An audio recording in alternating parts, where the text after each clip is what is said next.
elected in January. You have a major metropolitan city. Yep. You face issues of crime. You face issues of politics, rancor. Yeah. They have to plow the streets. But did you ever suspect that you'd have to deal with something as profound and unusual of a group ISIS recruiting people from this area? I mean, did you ever think that would happen? And yesterday, obviously, the federal government announced the pilot program. Just talk to me about just what, did you expect that? No, or maybe you did. And how do you deal with something like that? I wouldn't say I expected it or didn't expect it. I knew that those issues were in the environment in Minneapolis. But honestly, when I focus on our communities here, plural, most folks are really hardworking, really contributing to the city, and facing the issues anybody faces in their daily lives. What I focus on is making sure we address issues that have an impact on people in such a way that they are looking for alternatives. So it is certainly something when the federal government says, we believe a pilot program is necessary. Obviously, they consult with you, or do they advise with you? Is it how involved do you want to be in something like that?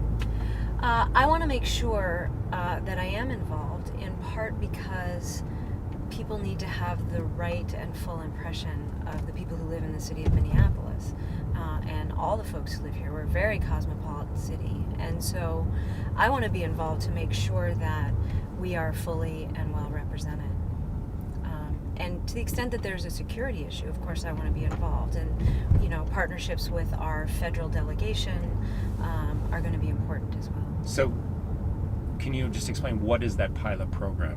What's the purpose, and what is sort of the policies that are envisioned to help to ensure that people from this area don't. Are you talking about the federal pilot program? Yes. Yeah, I haven't gotten a briefing on that. So the federal government announced yesterday this pilot program, and they didn't consult with the mayor of the city in which it would be rolled out. Yes. Interesting. That's certainly not helpful to your.